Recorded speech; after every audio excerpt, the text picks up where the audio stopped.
여기에다가 사기 대출에 이용할 목적으로 이런 식으로 경리가 사원이고 경리고 이런 식으로 해서 재직증명서를 위조를 한 다음에 피고인한테 건네주었다는 거죠. 그래서 피고인은 그 위조된 재직증명서를 금융기관에다가 금융기관 위조 사실을 모르는 성명불상의 금융기관 직원에게 주면서 대출 신청했다는 거죠. 근데 그 피고인이 알고 보니까 지적 장애 수준의 지적 능력을 가지고 있는 사람이고. 안녕하세요, 빡친 변호사입니다. 오늘도 그 사기 판례 영상 좀 봐보려고 하는데요.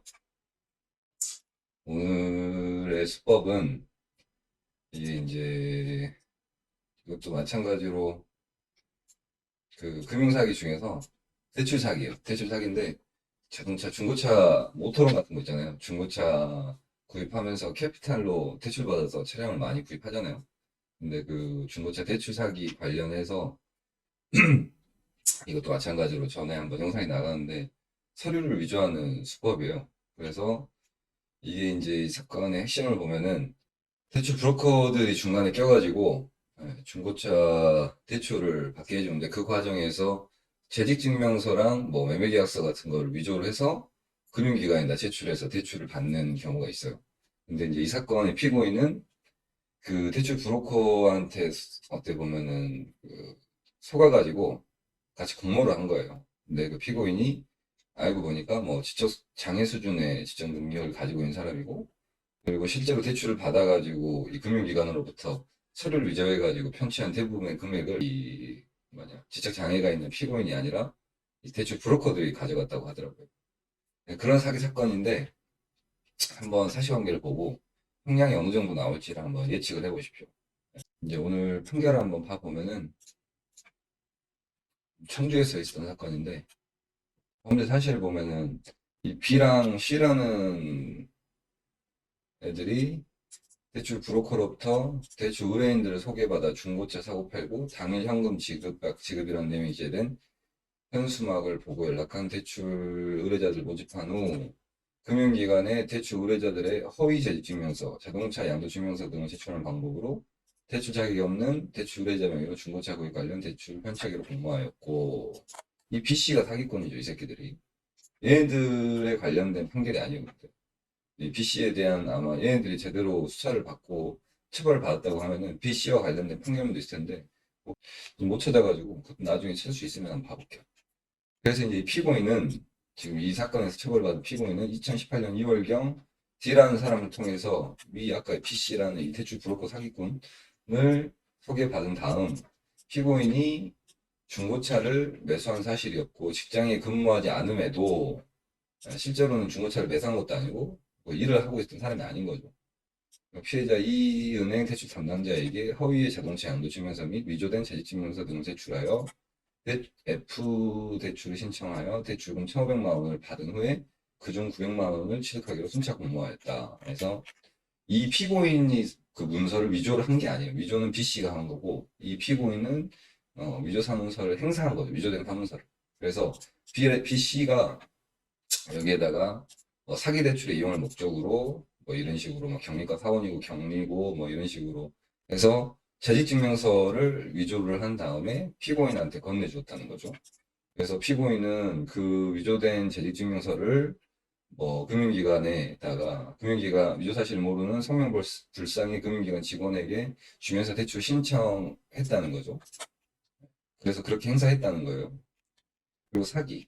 피고인은 위와 같은 공모에 따라 실제로는 차량을 매수한 사실이 없음에도 2018년 2월 10일경 중고차 매매 중개인 제이와 함께 그랜드 스타렉스 차량을 K로부터 매수하는 것처럼 매매 계약서를 작성했다. 그것도 이제 B씨가 시키니까 했겠죠. 그리고 같은 날 이 금융기관의 성명불상 직원에게 매매 계약서 및 위조된 재직증명서를 교부하면서 자신이 그 회사에 근무 중이고 그랜드 스타렉스 차량을 매수하는데 대출이 필요하다고 거짓말했다는 거예요. 그렇게 해서 결국 피고인은 B씨와 공모하여 이 금융기관을 속여서 피해자 이 은행으로부터 같이 대출 명목으로 1,500만 원을 교부받아 이를 편취하였다. 이게 범죄 사실이에요. 그래서 이제 보면은 여기까지만 보면은 피고인 이 사람도 지금 사기를 공모한 걸로 보이죠. 그래서 이제 양형의 이유를 봐보면은 불리한 정상으로는 위조된 서류를 이용하여 사기 대출을 받은 것으로 그 범위가 적극적이고 1,500만 원이 전혀 변제되지 않은 점, 누범 기간 중 범행 점. 이 피고인도 누범 기간이었으니까 전에 뭐 전과가 있었나 봐요. 그 유리한 정상으로는 이 사건 범행의 수법과 작업 대출 브로커들이 편취 대출금의 대부분을 가져간 것으로 보이는 사정 등에 비추어 시적 능력이 경도의 시적 장애 수준인 피고인이 작업 대출 브로커들에게 이용된 것으로 보이는 점, 재반 생활 환경이 여의치 아니한 가운데 최근 주장에 따라 양육하고 있는 점이 유리한 정상으로 봤다는 거예요.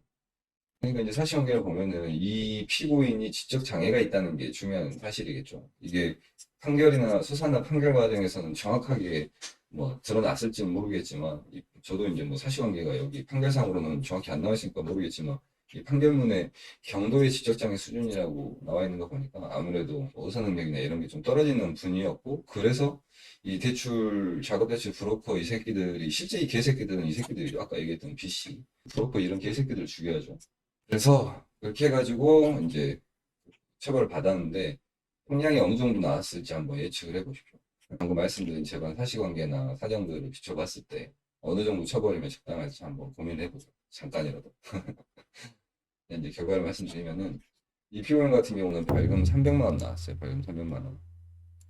그래서 이게 아마도 이제 피고인이 아까 얘기했던 것처럼 지적 장애인이고 이 실제 개새끼들이라고 할 수 있는 이 대출 브로커들한테 속아가지고 이 사기 범행에 가담한 걸로 보이고 실제로 얻은 이익이 거의 없어 보이니까 아마 이제 그것도 속였겠죠. 사실은 이 피고인도 이 B씨라는 사람들한테 속았을 가능성이 크죠. 예. 대출 받아가지고 자기한테 얼마를 떼주기로 했는데 그 돈도 다 떼준 것 같지가 않아요 보니까.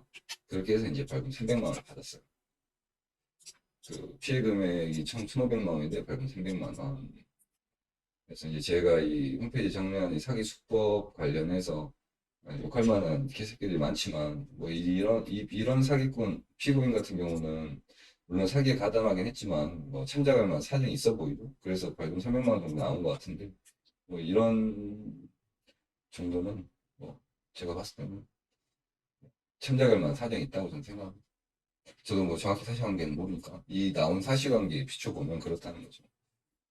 그래서 이렇게 그 서류를 위조해서 금융기관을 속이는 방식으로 대출을 받는 경우가 많이 있고 그런 경우에 금융기관에서 이제 그 사기로 고소를 하기 때문에 이렇게 명의를 빌려주고 뭐 대여를 해달라고 부탁을 하거나 명의를 그 빌려달라고 하거나 아니면 실제로 자기가 뭐 재직한 사실이 없는데도 서류를 위조했다거나 뭐 매매 계약서를 위조하거나 이런 식으로 지금 사기를 치려고 하는 그 사람들이 좀 도와달라고 하면은 그 도와주시면 본인도 이제 처벌받을 수 있다는 거를 이 사건을 보면 알 수 있죠.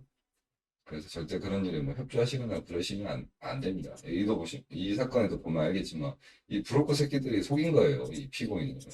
돈을 처음에 이렇게 해가지고 서류를 위조해가지고 대출을 받으면 돈을 얼마를 주겠다고 했는데 그 돈 좀 다 안 줬을 거란 말이에요. 그러면은 그 명의 이 사건 같은 경우는 피고인이죠. 그 사람도 사실은 대출 브로커한테 사기당한 거로 볼 여지가 충분히 있는 거죠. 그래서 오늘은 그 사건, 이런 사건에 대해서 한번 살펴봤고, 오늘도 봐주셔서 감사하고, 제가 빨리 구독자가 좀 늘어서 이 사기를 조지고 이 사기를 예방하는데 좀 그 스피커가 될 수 있도록 많은 분들이 좀 구독을 해주시고 봐주셨으면 좋겠습니다. 봐주셔서 정말 감사합니다.